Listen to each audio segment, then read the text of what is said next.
At the airport, she said, "Don't walk with me. You'll embarrass me in front of my friends." I nodded and let her go ahead. But when she came back weeks later, her ride home wasn't me. My girlfriend Rosie and I operate on different frequencies. My world is tangible and real. Hers is filtered and exists for an audience on a screen. For the first year and a half, this was a charming difference. But 6 months ago, she quit her stable marketing job to become a full-time influencer. We made a deal. I'd cover the major bills for a 6-month trial period to give her a runway to build her brand. She would use her savings for her business expenses. It was a short-term, calculated risk. I was investing in her, not signing a blank check for life.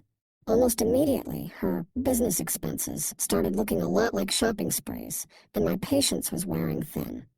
The whole arrangement felt less like a partnership and more like I was the silent producer of her one-woman show. The cracks were showing. Little comments about how my life wasn't very aspirational. The way she'd talk to me like an assistant.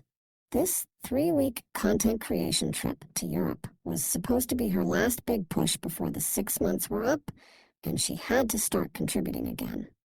The airport incident wasn't the first red flag, but it was absolutely the last.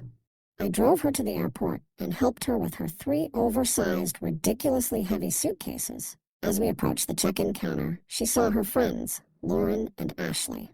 They were dressed like they were about to walk a runway, not sit on a 10-hour flight. They looked over at me in my comfortable jeans and hoodie, and I saw them exchange a look of faint disgust.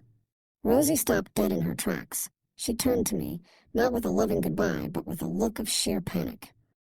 "Okay, you can stop here," she said, her voice a harsh whisper. I was confused. "What do you mean? I'll walk you to security." She let out an exasperated sigh, as if I had just suggested we churn our own butter in the middle of the terminal. She glanced over at her friends, who were pretending not to watch, and then looked back at me. "Don't walk with me," she said, her voice low and sharp.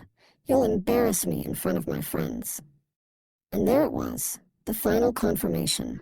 I wasn't a person to be loved and missed. I was a potential embarrassment to be managed, a stain on her carefully crafted image. I looked past her and saw Lauren and Ashley smirking. They had heard. In that moment, our entire relationship replayed in my head, but this time with perfect clarity. Every dismissive comment, every time I felt like an accessory instead of a partner. It all clicked into place. The love I felt for her didn't just die. It evaporated. I didn't get angry. I didn't raise my voice. A strange, almost joyful calm settled over me. I looked at her perfectly made-up face, and I just nodded. "You're right," I said, my voice even and polite. "I wouldn't want to do that." I let go of her luggage cart. "Have a great trip," I said. Then I turned around and walked away without looking back. She stood there, stunned into silence. She was expecting a fight, an argument, some drama she could later recount to her friends. She didn't get it. All she got was my back, walking away, getting smaller and smaller. As I walked out of the airport, I pulled out my phone. She was going to be gone for 3 weeks. That was more than enough time. She was about to get the rebranding of a lifetime. And her ride home definitely wasn't going to be me. Update 1. The drive home from the airport was the most productive hour of my life. The petty, emotional part of me wanted to just go home and throw all her stuff on the lawn. But the part of me that values structure and process knew that this needed to be handled with precision. This wasn't a demolition. It was a careful, deliberate disassembly. My first stop was the dealership where I bought the luxury SUV she drove. It was a beautiful car, and she loved being seen in it. It was also a car that was entirely in my name. I walked in, found the sales manager I'd worked with before, and told him I wanted to sell it back. He was a bit surprised, but he knew a good deal when he saw one. By the end of the afternoon, the paperwork was signed, the car was theirs, and a very large check was in my pocket. Step 1, complete. When I got home, the house felt strange. It was filled with her presents. Her clothes were in the closet, her products were all over the bathroom, and her filming studio had taken over the entire spare bedroom.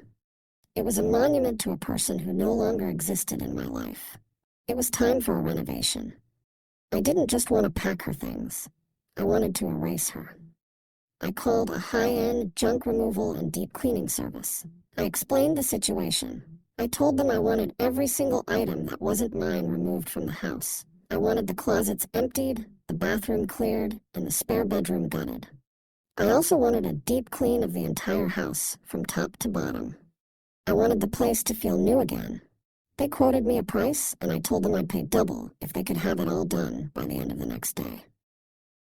While they worked their magic, I focused on the digital side of our lives. I logged into our shared streaming accounts and changed all the passwords. I went through my bank accounts and credit cards, removing her as an authorized user on everything. I also found the login for the website she used for her influencer business. I didn't delete it. That would be too simple. Instead, I went into the back end and changed the contact email and recovery phone number to my own. I was now the silent and sole administrator of her brand. By the next evening, the house was transformed. It was empty, clean, and quiet. The junk removal service had been ruthlessly efficient. Every trace of her was gone. The spare bedroom, once a chaotic mess of ring lights and fast fashion, was now just an empty room, full of potential. But an empty house isn't a home. So I went shopping. I bought a new, comfortable couch that you could actually fall asleep on. I brought out the solid oak coffee table I'd built myself a few years ago and had kept in storage because it didn't fit her aesthetic. I bought a new TV, a bigger one, and a proper sound system. I turned the spare bedroom into a home gym and a workshop for my smaller design projects. My life is built on making real, solid things, and I was finally reclaiming my space to do just that. Over the next 2 weeks, I systematically rebuilt my life. I reconnected with friends I hadn't seen in months because Rosie found them boring. I went hiking. I went to baseball games. I did all the things I had stopped doing because they weren't Instagrammable. I received a few texts from her during this time. Short, breezy messages with pictures of her in front of the Eiffel Tower or eating pasta in Rome. She never asked how I was. She just sent updates on her own glamorous life. I never replied. The final piece of my plan fell into place a few days before she was due to return. I took the check from the car sale and used a portion of it to book a trip for myself. A 2-week motorcycle tour through the national parks out west. A trip I had always wanted to take but had put off because Rosie hated camping. My flight was scheduled to leave on the same day she was scheduled to arrive. The day before her flight home, I sent her a single email. The subject line was, "Important information regarding your return." The email was short and to the point. "Rosie, as per your request at the airport, I have ceased to be a part of your life. To that end, I have made the following arrangements. 1. Your belongings have been professionally packed and moved to a secure storage facility. The address is 123 Storage Way, Unit 42. The access code is 1234. The first month is prepaid. 2. The car you were driving has been sold. It was my property. 3. The locks on the house have been changed. You are no longer a resident. I trust this provides you with the freedom you desire. I will be out of the country for the next few weeks and will not be reachable. I wish you the best in your future endeavors. Tom." I hit send, turned off my phone, and finished packing my motorcycle gear. She wanted to be the star of her own show. I had just given her a brand new stage. A completely empty one. Update 2. I was somewhere in the middle of Zion National Park enjoying the profound silence of the desert when I finally turned my phone back on. It had been 5 days since I'd left. The digital onslaught was even more spectacular than I had imagined. It was a beautiful symphony of panic and rage. I had hundreds of notifications. Missed calls from Rosie, her friends, and her parents. Voicemails that I could see from the transcriptions were just strings of incoherent screaming. And emails. So many emails. My best friend, Dave, had been my man on the ground, and he gave me the play-by-play. Rosie's flight had landed, and she had apparently waited at the arrivals curb for over an hour, expecting me to be there. When I didn't show up, she had a full-blown tantrum right there on the sidewalk. She finally had to take a ridiculously expensive cab all the way back to my house. The cab driver, according to Dave, who heard it from a neighbor, had to help her with her 3 massive suitcases. She paid him, and he drove off just as she was trying her key in the lock. The moment of realization when the key didn't work was, by all accounts, a sight to behold. She was stranded, on my porch, with 300 pounds of luggage and no way to get in. She started calling me, of course. Then she called her friends. Lauren and Ashley, who had been so supportive of her glamorous European adventure, were suddenly very busy. Neither of them had a car big enough for her luggage, and they lived in tiny apartments on the other side of town. Her parents had to drive 2 hours to come and get her. Dave said the scene on my front lawn was pure chaos. Her father was yelling, her mother was crying, and Rosie was just sitting on one of her suitcases, staring at the front door of the house she was no longer welcome in. The social media campaign started that night. It was a coordinated attack. Rosie, Lauren, and Ashley all posted long, tearful stories about the dark side of relationships and how I had abandoned Rosie, leaving her homeless and stranded. They were trying to paint me as a monster, but I had already inoculated our mutual friends against their nonsense. Before I left, I had sent a short, private message to a few key people. I told them that Rosie and I had broken up and that she had said some things that made it clear we wanted very different lives. I asked them to just reserve judgment until they had all the facts. So when the smear campaign started, it didn't land. People were skeptical. The story of what she had said to me at the airport had already started to leak out. Her narrative of being a blameless victim wasn't holding up. The most glorious part, however, was what I had done with her website. Remember how I had taken administrative control? While I was on my trip, I had made one small change. I replaced her entire portfolio of glamorous, filtered photos with a single high-resolution image. It was a picture of the receipt from the junk removal company, with the total costs circled in red. Underneath it, I added a single line of text. Brand undergoing a strategic realignment. Please check back soon for updates. I heard from Dave that one of her few remaining followers saw it and sent her a screenshot.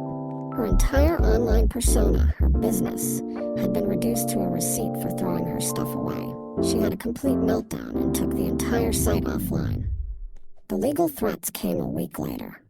A letter from a fancy law firm demanding I restore her access to the house and provide financial support. My lawyer, a man who enjoys this kind of thing a little too much, sent back a response. It included a copy of the deed to the house, in my name only, a copy of the car title, in my name only, and a detailed invoice for her half of all living expenses for the past year, which far exceeded any claim she could possibly make. The letter ended with a polite suggestion that if she wanted to pursue this in court, I would be more than happy to file a countersuit for the money she owed me. The legal threats stopped, the social media posts stopped. All that was left was a quiet, satisfying silence. Final update. It's been about 4 months since I got back from my motorcycle trip. The silence has been the best part. My house is my own. It's filled with things I've built, art I actually like, and a profound lack of drama.